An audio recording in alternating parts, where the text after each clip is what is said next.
Esta manhã quero explorar o tema do selo do Deus vivo. É um assunto que estudei no último ano e descobri coisas incríveis e importantes para o povo de Deus nestes últimos dias. É uma mensagem que Deus me convenceu a pregar em todos os lugares por onde tenho viajado.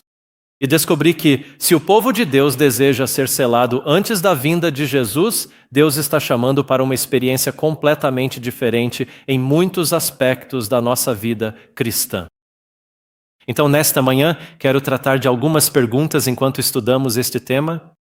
A primeira pergunta é: quando está acontecendo o selamento? A segunda pergunta é: do que realmente se trata o selo de Deus? Quem será selado? É a terceira pergunta. A quarta pergunta é: quem é aquele que está nos selando? E então, a última pergunta é: qual deve ser o resultado se formos selados? Qual deve ser o resultado do processo de selamento? Então vamos fazer juntos uma jornada pela Bíblia e pelo Espírito de profecia. Sobre este tema, o selo do Deus vivo, vamos inclinar nossas cabeças para uma palavra de oração. Pai Celestial, queremos te convidar para estar aqui conosco agora. Te convidamos para este salão e, Pai, queremos pedir que o Senhor pregue esta mensagem. Senhor, eu sou um pecador necessitado do meu Salvador. Esconda-me atrás da cruz. Pai, eu não sou digno de compartilhar da Tua palavra. Só Você é digno E nós apenas pedimos, Pai, que prepares nossos corações para ouvir a Tua voz mansa e delicada. Por isso pedimos em nome de Jesus, amém.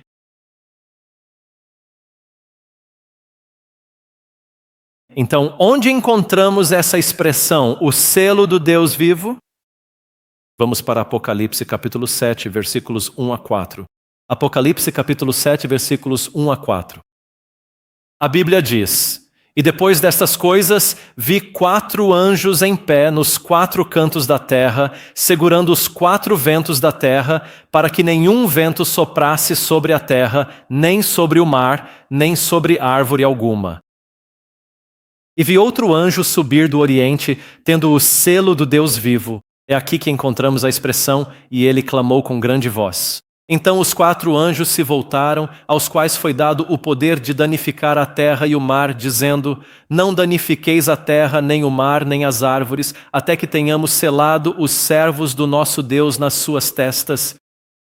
E por fim, ouvi o número dos que foram selados, e foram selados 144.000 de todas as tribos dos filhos de Israel.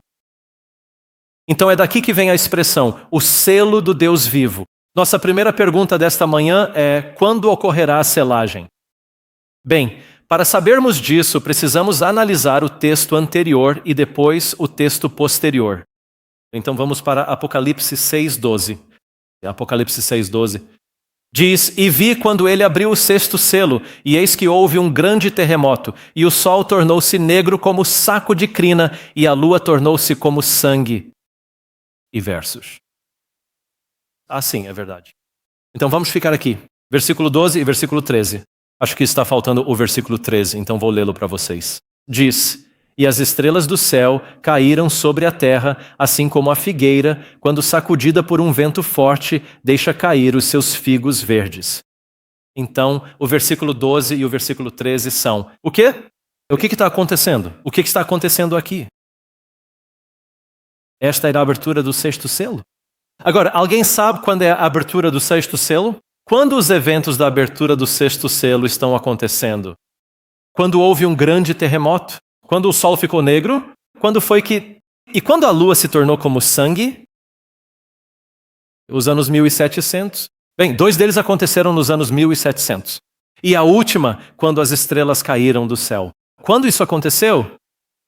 1833. Muito bom. Temos aqui excelentes estudantes ou estudiosos do Apocalipse. 1833. Isso está acontecendo antes de que evento? Este é o prelúdio para qual evento? O início do movimento adventista, certo? Assim, a partir de 1840, William Miller começa a pregar a mensagem dos 2.300 dias. E à medida que nos aproximamos de 1844, temos o estabelecimento do movimento adventista.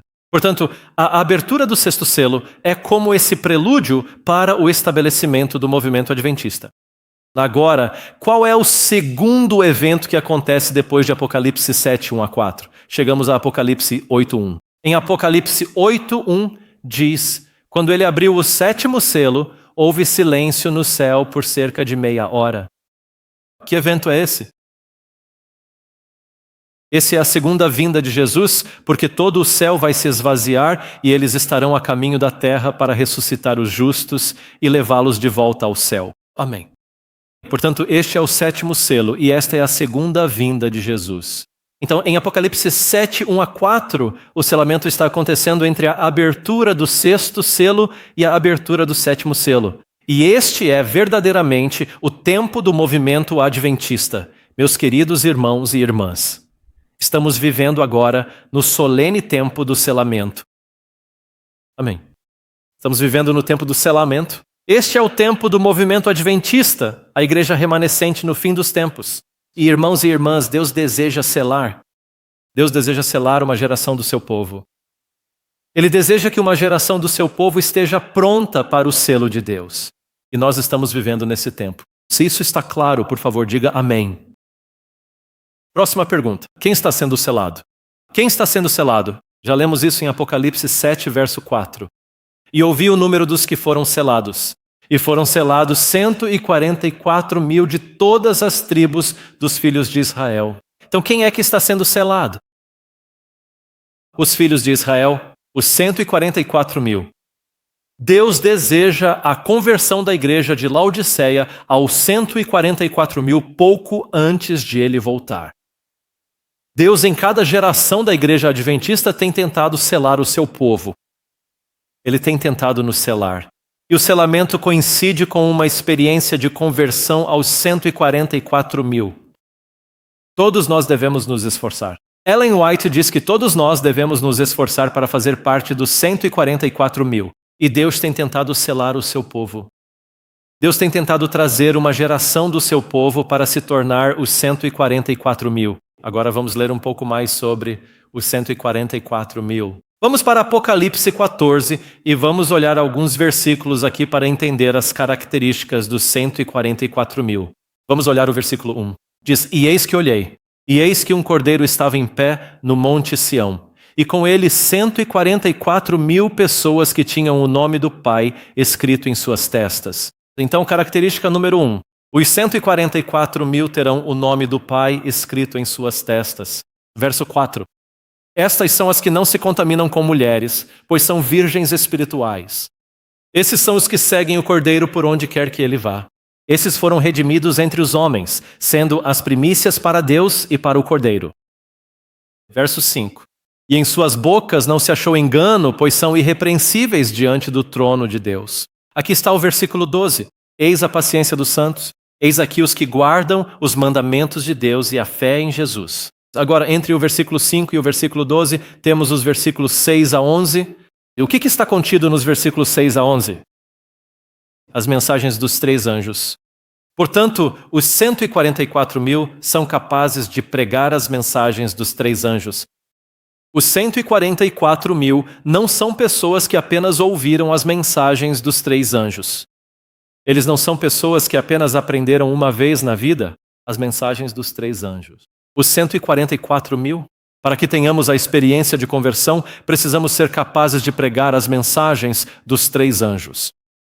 Precisamos conhecer essa mensagem tão bem a ponto de podermos pregá-la para que os anjos do Senhor, o Espírito Santo, possam nos levar de um lugar a outro, no final, para pregar. Pregue essa mensagem. Então pergunto, quantos de nós hoje são capazes de pregar as mensagens dos 3 anjos? Quantos de nós? Se você não consegue, agora é a hora de aprender. Porque à medida que nos aproximamos do fim dos tempos, estamos ficando sem tempo para aprender essa mensagem. Mas não basta apenas aprender essa mensagem, precisamos ser capazes de pregá-la. Precisamos ser capazes de pregá-la. Então, em conclusão, os 144 mil são aqueles que têm a paciência dos santos. Eles guardam os mandamentos de Deus. Eles têm a fé de Jesus. Em sua boca não se encontra engano. Eles são irrepreensíveis diante do trono de Deus. Eles são virgens espirituais que não se contaminaram e têm o nome do Pai em suas testas. Deus quer nos transformar. Deus quer converter a igreja de Laodiceia nos 144 mil. Onde podemos obter uma compreensão mais profunda sobre isso? Onde podemos descobrir sobre a conversão da igreja de Laodiceia nos 144 mil? Bem, podemos ir ao livro de Tiago. Esse é um sermão para outro momento. Não vamos abordar isso agora. Mas no livro de Tiago, no capítulo 1, você descobrirá como ter a paciência dos santos e guardar os mandamentos de Deus. No capítulo 2, você aprenderá sobre a fé de Jesus. No capítulo 3, você entenderá como ter uma língua sem dolo. E no capítulo 4, você descobrirá como ser virgens espirituais e não adúlteros, adúlteras ou amigos do mundo.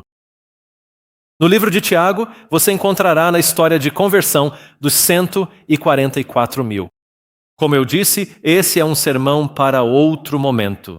Mas eu o encorajo a ler o livro de Tiago, estudá-lo por si mesmo e você verá a história de conversão que Deus deseja para todos na igreja remanescente. Todos na igreja de Laodiceia precisam ter essa experiência de conversão.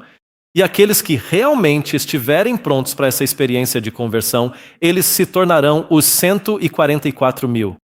Vamos voltar e estudar profundamente. Então, um breve resumo. Sabemos que o selamento está acontecendo durante o movimento adventista. E entre o surgimento do movimento adventista e a segunda vinda de Jesus.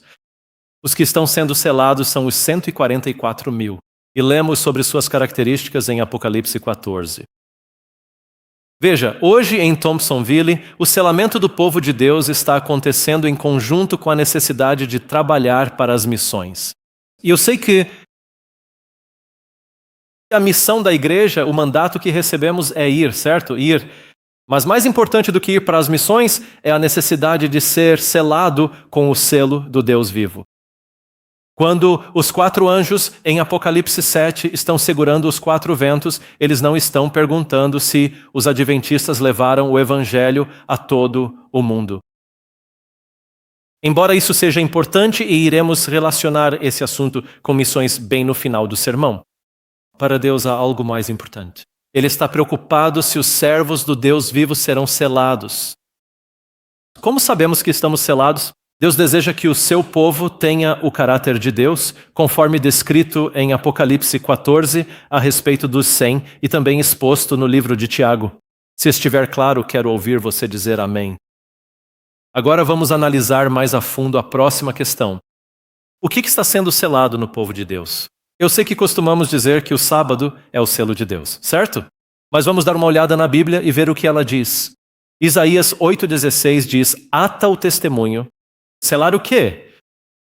A lei entre os meus discípulos. Ata o testemunho. Sela a lei entre os meus discípulos. Outra forma de dizer isso é encontrada em Jeremias 31:33. Diz assim: mas esta será a aliança que farei com a casa de Israel depois daqueles dias, diz o Senhor. Porei a minha lei onde? No seu interior, e a escreverei em seus corações. E eu serei o seu Deus, e eles serão o meu povo. Deus deseja, enquanto esse selamento acontece, escrever a sua lei em nossos corações. Se isso está claro, por favor, diga amém. Agora, o que significa escrever a lei de Deus em nossos corações? Romanos 4,11 diz que ele recebeu o sinal da circuncisão, falando sobre Abraão, um selo da justiça da fé que ele tinha, mesmo estando incircunciso, para que fosse pai de todos os que creem, ainda que não sejam circuncidados, para que a justiça também lhes seja imputada. O selo de Deus é um selo de justiça pela fé. A justiça pela fé é o selo de Deus. Então, o que é que Deus deseja fazer por nós? Ele deseja uma experiência de justiça pela fé conosco. Em Romanos 4, 3, 5, eu não coloquei isso ali, mas em Romanos 4, 3, 5, se você voltar a alguns versículos, ele diz: pois o que diz a Escritura? Abraão creu em Deus e isso lhe foi imputado como justiça. Ora, ao que trabalha, a recompensa não é considerada como graça, mas como morte. Se tentarmos trabalhar pela justiça, se tentarmos praticar a justiça para sermos salvos, isso se tornará uma dívida. Mas ao que não pratica, porém crê naquele que justifica o ímpio, a sua fé lhe é imputada como justiça. Irmãos e irmãs, a justiça pela fé é ter um relacionamento de fé com Jesus. E Ele nos dará razão. Mas veja bem, o problema na igreja adventista hoje é que nos acostumamos tanto com este texto bíblico. Se vocês me amam, obedecerão aos meus mandamentos. Se vocês me amam, obedecerão aos meus mandamentos. Já nos acostumamos tanto com esse mantra da igreja adventista. Quando alguém entra na igreja, a primeira coisa que às vezes dizemos é: se vocês me amam, obedecerão aos meus mandamentos. Mas então esquecemos de um João 4,19.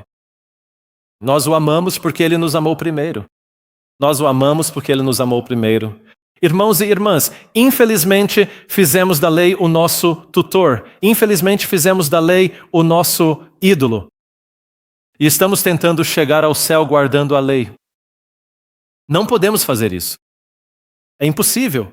E neste texto precisamos ter um relacionamento de fé com Jesus. Só Jesus pode escrever a lei em nossos corações. Então precisamos aprender. Nós o amamos porque ele nos amou primeiro. Precisamos entender o amor de Deus por nós. Se você for ao livro Caminho a Cristo, capítulo 1, verá que cada passo de caminho a Cristo é um passo para Jesus. O primeiro passo é entender o amor de Deus por você. Mas tantas vezes tentamos dizer às pessoas, especialmente quando começamos a fazer estudos doutrinários com elas, que a primeira coisa que apresentamos é o que fazer, não quanto Deus nos ama. E muitos de nós crescemos na igreja adventista pensando que a lei é que vai te salvar. Quando você vem até mim pela primeira vez, deixe-me apresentar a lei e as partes da lei que você ainda não está cumprindo. Em vez de passos para Cristo, precisamos ir até Jesus. Precisamos entender, precisamos abraçar, precisamos nos apaixonar por passar tempo na presença de Jesus. Pois é somente pela presença de Jesus que seremos salvos. Cristo está desesperado para imputar justiça sobre nós. E quando a justiça é imputada sobre nós, então podemos guardar a lei. Então isso será uma consequência natural de nossas vidas. Pelo texto bíblico que lemos, podemos ver que o selo de Deus está relacionado à lei de Deus sendo escrita em nossos corações, mas isso vem através de passar tempo com Jesus, um relacionamento de fé com Jesus. Se isso estiver claro, por favor, diga amém. Isso é alvo de muita controvérsia. 640, parágrafo 1. Ele afirma que os inimigos da lei de Deus, desde os ministros até os mais humildes entre eles, têm uma nova concepção de verdade e dever. Tarde demais, eles percebem que o sábado do quarto mandamento é o selo do Deus vivo. Chegará, portanto, o tempo em que a revelação do povo de Deus acontecerá. Assim como permanecemos firmes no sábado, o sinal de que fomos selados se manifesta durante a guarda dominical. Então, o sábado será uma revelação de quem foi selado pelo selo do Deus vivo. E aqueles que se levantam para guardar o sábado serão selados e revelados. Certo? E é aí que o sábado se torna um selo do Deus vivo. Diz, tarde demais. Eles veem a verdadeira natureza do seu sábado espúrio e o fundamento arenoso sobre o qual têm edificado. Agora, próxima pergunta. Quem é aquele que nos sela? Quem é aquele que nos sela?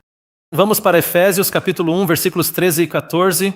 Diz, em quem também vós confiasteis, depois que ouvistes a palavra da verdade e o evangelho da vossa salvação, em quem também, depois que crestes, fostes selados com o Espírito Santo da promessa. Então, quem é aquele que nos sela? O Espírito Santo.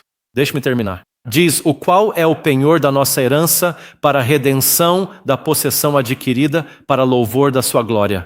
Então, quem é aquele que nos sela? O Espírito Santo.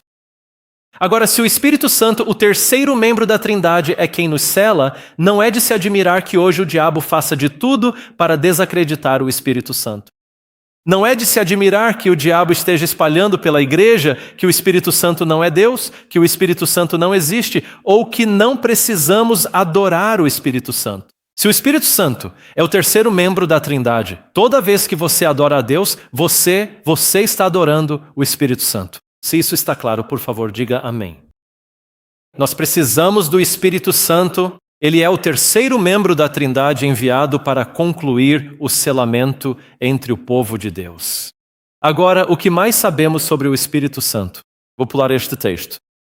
Em João 3, 5 Nicodemos vem até Jesus à noite. E assim que ele se aproxima de Jesus, imediatamente Jesus lhe diz: em verdade te digo, se alguém não nascer da água e do Espírito, não pode entrar no reino de Deus. Nicodemos, um membro do comitê executivo do Conselho da Associação Geral, tinha um problema. Ele tinha um problema. E Jesus, quando o líder da igreja adventista vem até Jesus, Jesus lhe diz: você não vai para o céu porque você tem um problema. E qual era o problema dele? Ele não havia nascido do Espírito, não da água do Espírito. Mas infelizmente na igreja adventista hoje, nós avaliamos nossos pastores por quantas pessoas nascem de quê? Da água. Estamos dando a falsa impressão de que se você é batizado nas águas, você vai para o céu. Não, precisamos nascer da água e do Espírito. E por isso temos um problema hoje. Se vamos ser selados, precisamos nascer do Espírito. Agora, o que significa nascer do Espírito? Em João 3, Jesus dá duas analogias em relação a nascer do Espírito. Quais são as duas analogias? Alguém sabe a que Jesus compara nascer do Espírito em João 3?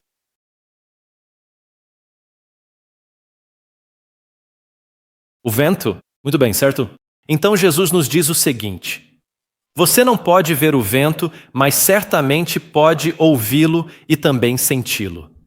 Meus queridos irmãos e irmãs, muitos de nós hoje em dia realizamos nossas devoções todas as manhãs, mas muitas vezes não ouvimos nem percebemos a presença do Espírito Santo em nossas vidas. Agora, qual é outra palavra para sentir o Espírito? Impressão ou convicção? Convicção, isso mesmo. Então, quantos de nós hoje estudamos a Bíblia toda manhã, toda noite? Somos muito fiéis. Estamos fazendo nossas devoções, mas não sentimos convicção. Não estamos sentindo o vento bater em nossos corações. Muitos de nós estudamos a Bíblia como uma cerimônia, esperando que apenas ler as palavras vá nos salvar. Irmãos e irmãs, um relacionamento de fé com Jesus Cristo é sobre ler a palavra e esperar que o vento bata em nossos corações. Precisamos esperar na presença de Jesus. Sentir o vento leva tempo. Você não pode apressar isso. Você não pode simplesmente esperar que em 5 minutos, 10 minutos, lendo algo rapidamente, isso vai te tornar santo. É o Espírito Santo que nos santifica. É a convicção em nossos corações, ouvir a voz de Deus para a nossa alma, que vai nos transformar. Mas muitos de nós estamos com pressa. Veja, o diabo está dizendo: tudo bem, você lê a Bíblia, eu vou deixar você ler a Bíblia, mas vou te deixar tão ocupado que você vai ler a Bíblia tão rápido que nunca vai parar tempo suficiente na presença de Deus para ouvi-lo falar de volta com você. É importante para nós ouvirmos Deus falando de volta para nós, não apenas nós falando com Ele, não apenas lendo a Bíblia como se fosse algum tipo de canto ou como se fosse um livro de cantos que precisamos recitar e então já estamos santos logo depois disso. Pois, não é assim que funciona. Deus deseja um relacionamento e relacionamento leva tempo. Relacionamento é eu falo com Deus e então espero Deus falar de volta comigo. Preciso sentir convicção. A segunda analogia que Jesus apresenta é a da serpente de bronze que ele ergue. Precisamos sentir o Espírito falando aos nossos corações. Precisamos olhar para a cruz e precisamos nos apaixonar por Jesus Cristo. Não podemos ter uma religião formal e fria sem o amor de Deus. Mas esse é o problema. Exatamente, farisaico. Nós somos os judeus da antiguidade. Temos o mesmo problema que eles tinham antes da vinda de Jesus. E transformamos tudo em uma cerimônia. Tornamos tudo uma cerimônia. Não há amor, não há relacionamento. Não existe nós o amamos porque ele nos amou primeiro. Tudo é a lei, a lei, a lei. Tudo é assim. Bem, você tem que ler a Bíblia. Apenas leia rapidamente, termine logo e corra para o trabalho, corra para a escola. Não há relacionamento. É o relacionamento que nos salva. Não é o conhecimento. Não é apenas ler por cima. Precisamos passar tempo na presença de Deus. Se isso está claro, por favor, diga amém. Ouça isto. À medida que nos aproximamos do fim dos tempos, a separação entre os filhos da luz e os filhos das trevas será cada vez mais definida. Haverá cada vez mais divergências. Essa diferença é expressa nas palavras de Cristo: nascido de novo, criado novamente em Cristo, morto para o mundo e vivo para Deus. E assim, à medida que nos aproximamos do fim dos tempos, essa é a divisão que vai acontecer dentro da igreja. A separação em dois grupos será entre quem é nascido do Espírito, quem tem um relacionamento de fé com Jesus, passando tempo em sua presença para ser transformado, e quem tem uma religião formal e cerimonial. Esse é o problema que estamos enfrentando na igreja. Há mais uma coisa que quero compartilhar sobre o Espírito Santo. Isto está em Atos 1:13. Diz que quando eles entraram, subiram ao cenáculo onde estavam Pedro, Tiago e os demais discípulos. Agora, se você fizer uma busca pela expressão cenáculo, verá que a experiência do cenáculo é crucial, porque o que acontece depois do cenáculo? O derramamento do Espírito Santo. Amém. Então, se quisermos, e no final dos tempos haverá uma chuva serôdia que será derramada, nós também teremos um derramamento do Espírito Santo. Aliás, essa é a única maneira de terminarmos a obra, certo? Podemos correr o máximo que pudermos até os confins da terra. Nunca terminaremos essa obra sem o derramamento da chuva serôdia. Mas para recebermos a chuva serôdia, precisamos de uma experiência no cenáculo. O que é a experiência do Upper Room? Se você pesquisar a palavra cenáculo, encontrará essa expressão apenas uma outra vez nos evangelhos. Onde podemos encontrá-lo? O que os 12 discípulos fizeram primeiro? Comunhão. Vejam, irmãos e irmãs, há um problema na igreja adventista hoje. Nós transformamos a comunhão em uma mera cerimônia.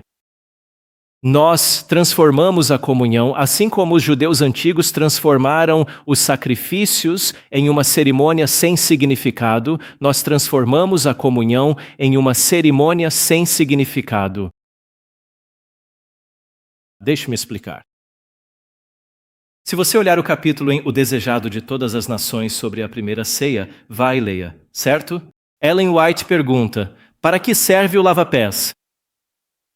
Para que serve a lavagem dos pés? É para fins de reconciliação. Reconciliação. A razão pela qual Deus instituiu, a razão pela qual Jesus instituiu a comunhão antes de partir, foi para ensinar toda a igreja como reconciliar. Agora vamos pensar nisso por um momento. Vamos refletir mais sobre essa história. De quem Jesus lavou os pés primeiro? Judas. Então, quando formos realizar a comunhão, quando fizermos o lava-pés, o primeiro pé que devemos lavar é o de Judas, o último dos 4. Não o pé do seu melhor amigo. Não o pé do seu cônjuge, a menos que ela fosse ou ele fosse Judas. Não qualquer pessoa na igreja que esteja sentada ao seu lado. É preciso escolher com cuidado a quem você lava os pés primeiro. Você deve lavar os pés de Judas. Então Jesus lavou um pé ou muitos pés? Ele lavou os pés de todos os 12 discípulos, portanto, o lava-pés pode exigir que você lave os pés de muitos Judas.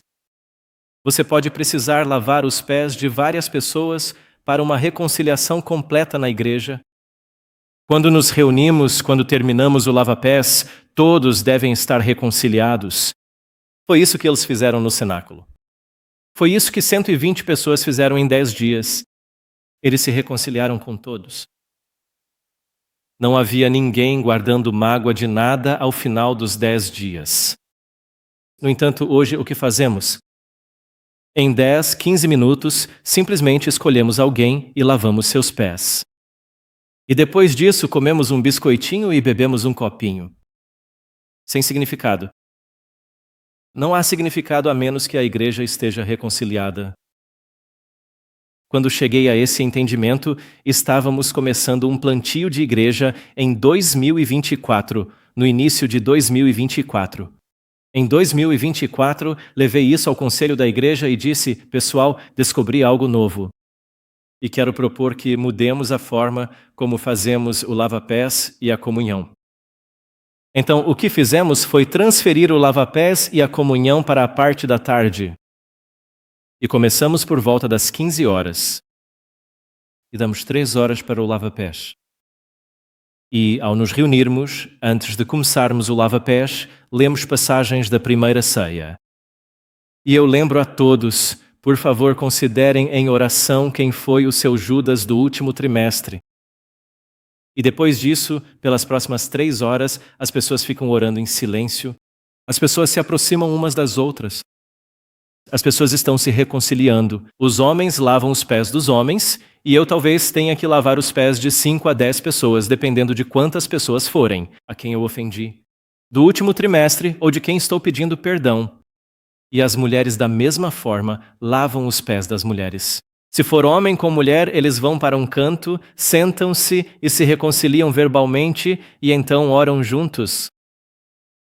Ao final das 3 horas, quando nos reunimos, as mulheres prepararam uma refeição mediterrânea completa, com pão sem fermento, pastas, saladas, e estamos fazendo um jantar completo com jarras de suco de uva, porque estamos celebrando. Estamos celebrando fardos que foram tirados dos ombros. E quando começamos a fazer isso, havia pessoas vindo até mim para se reconciliar por coisas de 3 anos atrás. Mas por serem introvertidas e nunca terem tido essa oportunidade, elas simplesmente guardaram isso em seus corações. Mas agora estavam recebendo permissão porque entendíamos o verdadeiro significado da comunhão, de se reunir e se reconciliar. E à medida que nos aproximávamos, obrigado, ao celebrar a comunhão havia simplesmente uma sensação de leveza. E os fardos foram aliviados e estávamos verdadeiramente celebrando a comunhão e refletindo sobre Cristo, e as pessoas compartilhavam testemunhos de como haviam se reconciliado umas com as outras. Este é o verdadeiro propósito da comunhão. E nós não temos nos apresentado adequadamente, nem celebrado as nossas vitórias no verdadeiro espírito de comunhão.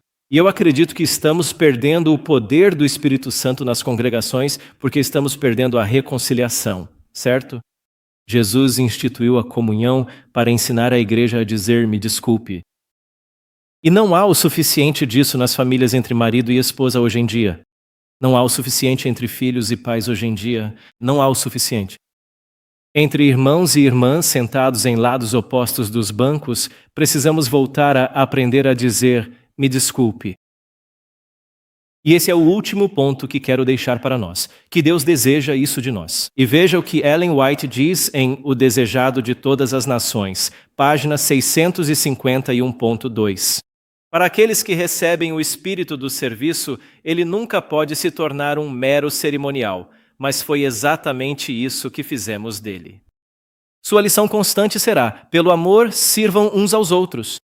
Gálatas 5:13.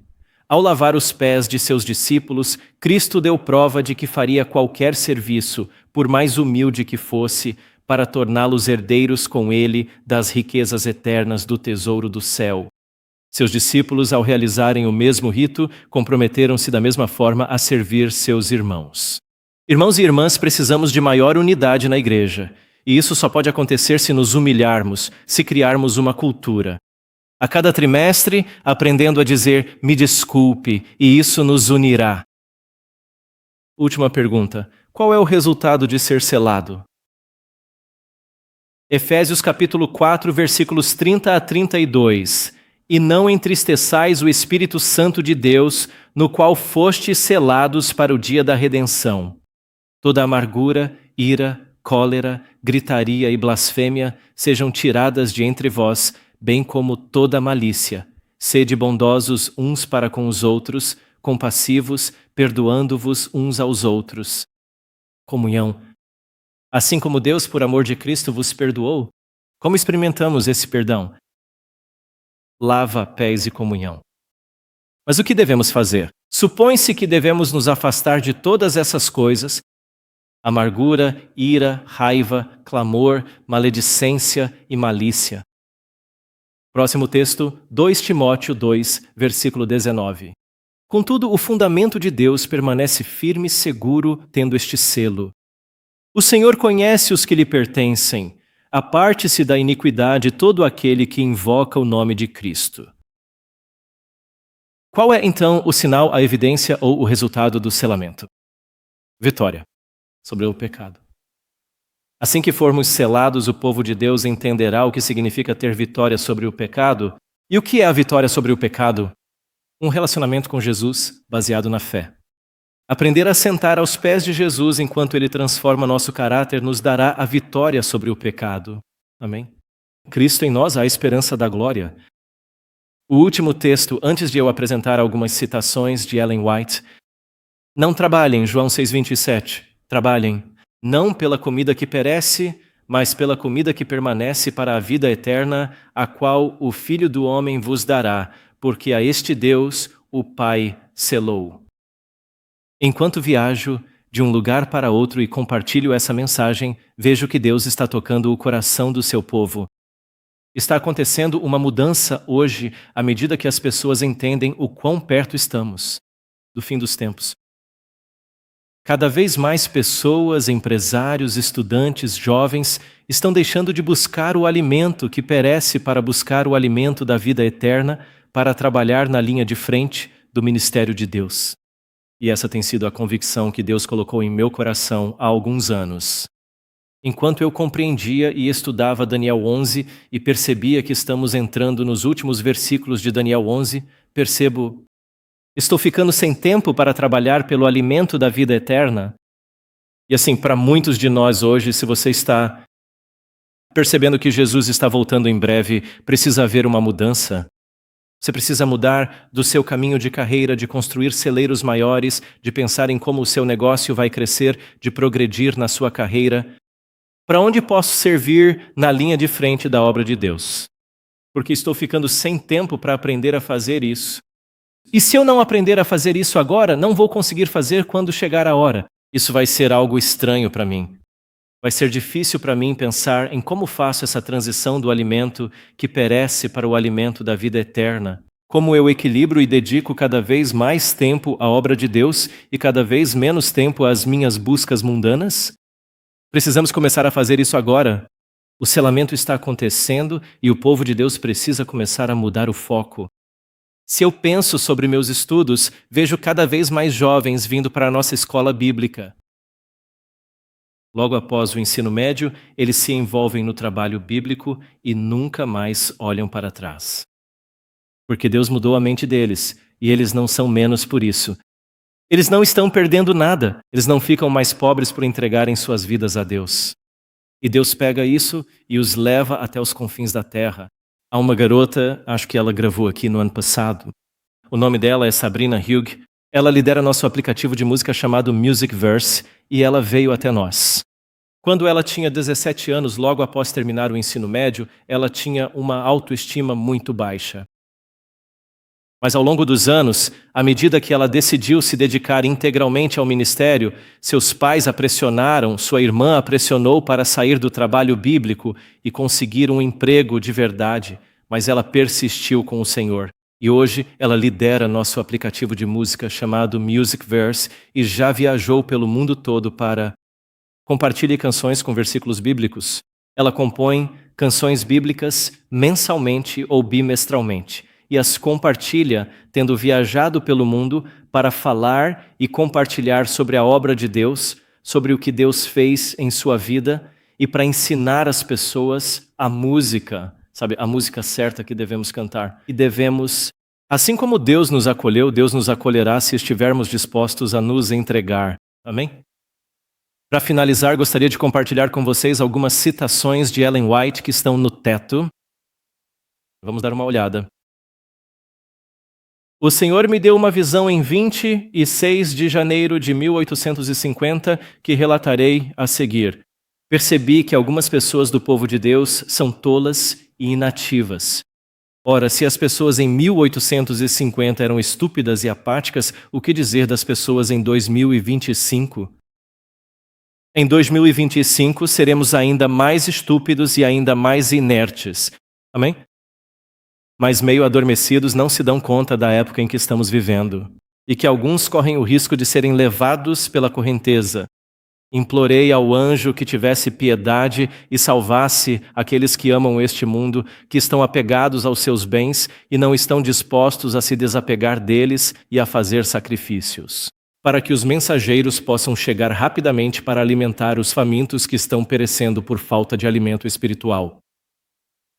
Então, mais uma vez, foram-me mostrados aqueles que não estavam dispostos a se desfazer dos bens deste mundo para salvar almas que estão perecendo, enviando-lhes a verdade. Enquanto Jesus está diante do Pai, suplicando com seu sangue, lembrando seus sofrimentos e sua morte por eles. E enquanto os mensageiros de Deus estão esperando, prontos para levar-lhes a verdade salvadora, para que possam ser selados com o selo do Deus vivo, é difícil para alguns que professam crer na verdade presente. Fazer até mesmo tão pouco quanto entregar aos mensageiros o próprio dinheiro de Deus que ele lhes emprestou para serem mordomos. O Jesus sofredor, seu amor tão profundo a ponto de levá-lo a dar sua vida pelo homem, foi novamente apresentado diante de mim. Também as vidas daqueles que professavam ser seus seguidores, que possuíam os bens deste mundo, mas consideravam tão grande uma coisa a ajudar a causa da salvação. O anjo disse: poderão tais pessoas entrar no céu? Outro anjo respondeu: não.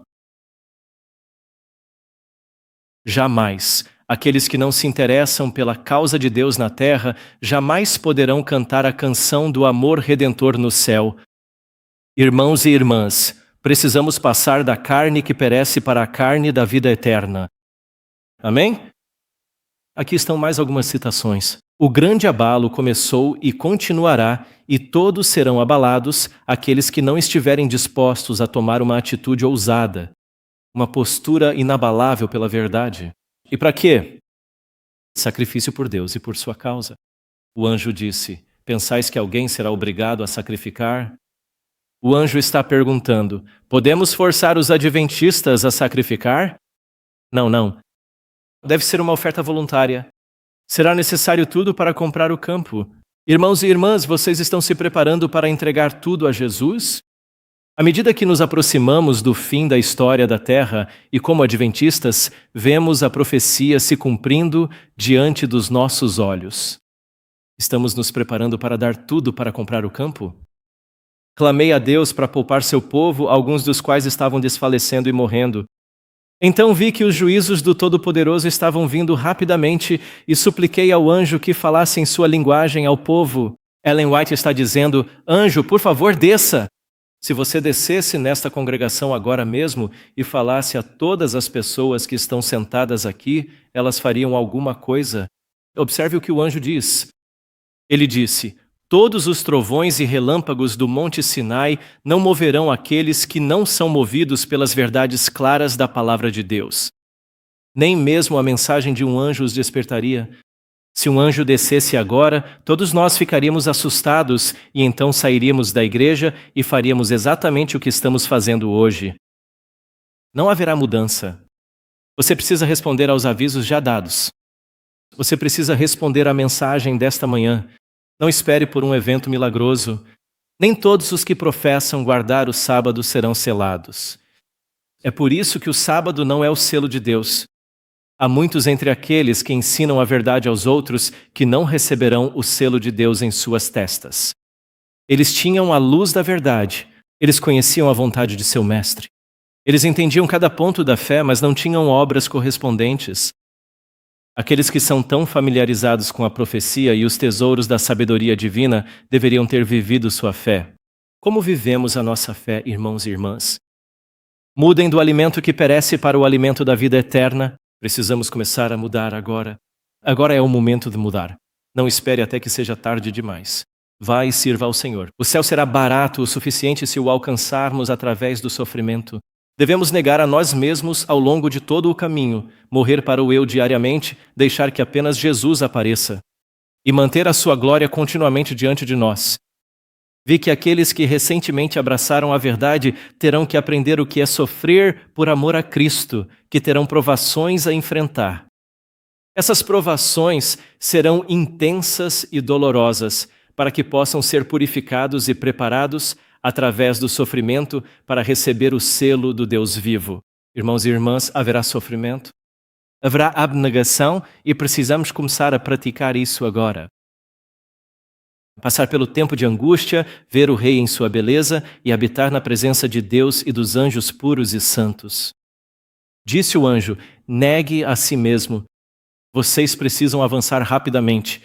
Alguns de nós tivemos tempo para conhecer a verdade e avançar passo a passo, e cada passo que demos nos deu força para dar o próximo. Mas agora o tempo está quase acabando, e o que levamos anos para aprender, eles terão que aprender em poucos meses. Irmãos e irmãs, será que estamos nesse tempo e só temos alguns meses para aprender? Eles também terão muito a desaprender e muito a aprender novamente. Aqueles que não quiserem receber a marca da besta e sua imagem quando o decreto for promulgado, precisam ter decisão agora para dizer: não, não vamos respeitar a instituição da besta. E como fazemos isso? Sacrifício. O Senhor me mostrou o perigo de deixar nossas mentes serem preenchidas com pensamentos e preocupações mundanas. Vi que as mentes são desviadas da verdade presente e do amor pela Santa Bíblia ao ler outros livros emocionantes. Outros estão cheios de perplexidade e preocupação com o que vão comer, beber e vestir. Assim, entre os adventistas do sétimo dia, alguns estão assistindo filmes, alguns estão ouvindo música, alguns estão preocupados com sua carreira, outros estão preocupados em construir celeiros maiores para seus negócios, alguns estão olhando muito distante para a vinda do Senhor. O tempo continuou alguns anos a mais do que eles esperavam, portanto, eles pensam que pode continuar por mais alguns anos. E dessa forma, suas mentes estão sendo desviadas da verdade presente em direção ao mundo. Nessas coisas vi grande perigo, pois se a mente está cheia de outras coisas, mesmo que sejam coisas deste mundo, a verdade presente é excluída e não há lugar em nossas testas para o selo do Deus vivo. Se estamos preocupados com tudo menos com a obra de Deus, isso vai ocupar o espaço mental que temos para o selo do Deus vivo. Precisamos limpar nossas mentes. Das coisas deste mundo, precisamos focar no alimento da vida eterna, na obra da comissão evangélica, e isso criará espaço para o selo do Deus vivo. Vi que o tempo de Jesus no lugar santíssimo estava quase terminado e que esse tempo pode durar apenas um pouco mais. O tempo livre que temos deve ser gasto pesquisando a Bíblia, que é o que nos julgará nos últimos dias. Mais tempo para um relacionamento de fé com Jesus. É disso que Deus precisa. Ele precisa de mais tempo para que possamos sentir o vento batendo em nossos corações. E à medida que fizermos isso, Deus nos dará a direção. Deus vai nos impulsionar. Muitos de nós estamos ocupados demais em nossas vidas para passar tempo aos pés de Jesus e não estamos ouvindo a voz de Deus gritando para nós, dizendo que Ele está segurando, mas está prestes a soltar. Os ventos da discórdia, por favor, mude seu foco da comida que perece para o alimento da vida eterna. Última citação. Meus queridos irmãos e irmãs, que os mandamentos de Deus e o testemunho de Jesus Cristo estejam continuamente em suas mentes e que eles afastem os pensamentos e preocupações mundanas. Quando você se deitar, quando se levantar, que isso seja a sua meditação, viva e haja totalmente em referência à vinda do Filho do Homem. O tempo do selamento é muito curto e logo terminará. Agora é o momento, enquanto os 4 anjos estão segurando os 4 ventos, de tornar certa a nossa vocação e eleição. Amém. Nesta manhã quero fazer 3 apelos. Posso fazer os apelos agora? Quero fazer 3 apelos. O primeiro apelo é: Deus está falando ao seu coração e Ele está lhe dizendo que você precisa de mais tempo de devoção. Você precisa passar mais tempo aos pés de Jesus para que possa sentir o vento batendo em seu coração. Não leia a Bíblia apenas como uma cerimônia. Você não pode ser salvo apenas fazendo isso. Precisamos ter um relacionamento real com Jesus. E talvez não importa o quanto você tente, simplesmente não consegue encontrar tempo. Talvez você precise se afastar para uma escola bíblica. Então, seu primeiro apelo é por mais tempo de devoção. Eu quero me comprometer a ter mais tempo de devoção com Jesus, ou já tentei encontrar mais tempo de devoção e simplesmente não consigo. Eu preciso me afastar para uma experiência no deserto. Eu preciso ir para uma escola bíblica. Se é isso que o Senhor está colocando em seu coração, por favor, venha para o meu lado esquerdo. Eu gostaria de orar por você. Então esse é o primeiro apelo. Mais tempo de devoção, mais tempo aos pés de Jesus.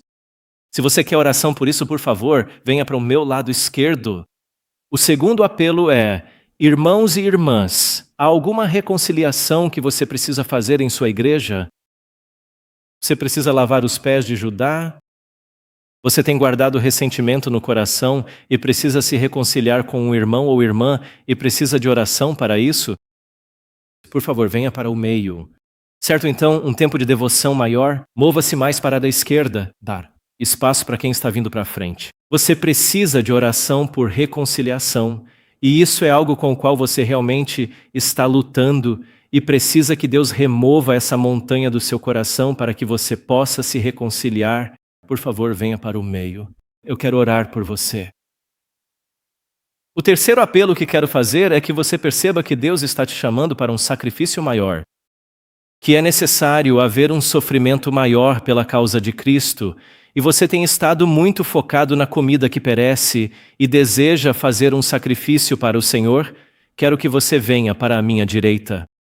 Terceiro apelo, maior sacrifício, dar um passo de fé para realizar projetos maiores para o Senhor. Talvez você tenha guardado suas economias e esteja tentando poupar para o futuro. E Deus está pedindo que você dê ao Senhor, que se entregue totalmente para comprar o terreno. Vai ser necessário tudo para comprar o terreno e você quer se entregar totalmente a Jesus? Você quer que Deus te guie? Quais são os próximos passos para um sacrifício maior por Ele? À minha direita. Então deixe-me repetir. Mais tempo de devoção à minha esquerda, reconciliação que você precisa. Se você precisa dos dois, Deus pode ler o seu coração. Assim você pode ficar no meio. Mas a reconciliação, Deus está te chamando para a reconciliação. E a falta de perdão é uma das maiores portas abertas para a entrada de demônios. Portanto, se você deseja impedir que essa porta se abra para o demônio da falta de perdão, por favor, dê um passo à frente e tome a decisão de se reconciliar por princípio. Você nunca terá vontade de perdoar. Você nunca vai sentir vontade de se reconciliar. Você tem que fazer isso por princípio, e o sentimento virá depois. Amém? E então, o terceiro, um sacrifício maior pelo Senhor. Você percebe que estamos vivendo no fim dos tempos. Só temos alguns meses para mudar o nosso foco. Por favor, tome essa decisão. Louvado seja o Senhor. Vamos nos ajoelhar juntos e buscar ao Senhor em oração.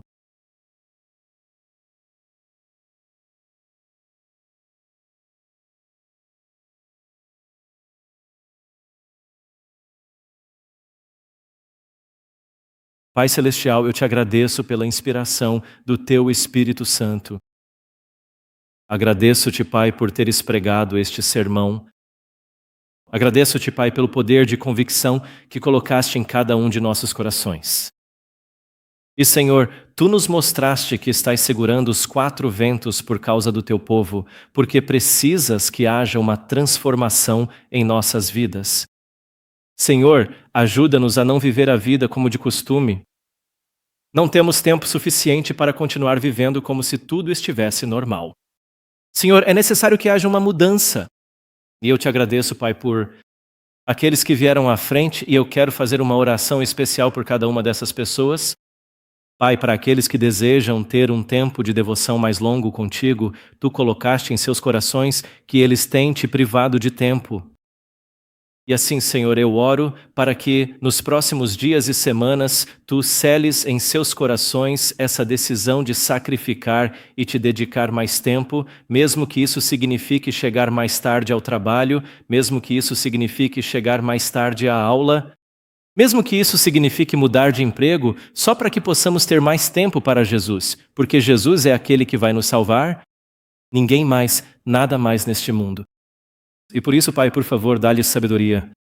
Pai, eu oro pelo segundo grupo. Parece intransponível que possamos perdoar alguém que nos feriu tanto. Mas, Pai, Tu estás nos chamando para termos uma experiência diferente de reconciliação. E eu oro, Pai, por grande coragem. que tu seles em seus corações e lhes deis sabedoria sobre como se aproximar da pessoa com quem precisam se reconciliar para aliviar os fardos de seus corações. E assim, Pai, por favor, dá-lhes coragem, dá-lhes força, dá-lhes sabedoria. E finalmente, Pai, pelo último grupo que deseja sacrificar, eles têm guardado recursos. Eles sabem que podem te dar o seu tempo, o seu dinheiro, seus recursos, outras coisas que possuem e que têm guardado para si. Pai, ajuda-nos a dar tudo para comprar o campo. Pai, oro para que também lhes deis sabedoria nos próximos dias e semanas sobre como podem realocar seus recursos para que possam dar mais a Jesus, para que possam contribuir mais para a linha de frente da tua obra, para que possamos concluí-la, pois só nos restam alguns meses. Obrigado, Pai, por falar conosco. Por favor, sela todas as decisões em nossos corações. Não nos des descanso até que tenhamos nos rendido e estejamos seguindo o caminho que tu queres que sigamos. Essa é a nossa oração em nome de Jesus. Amém.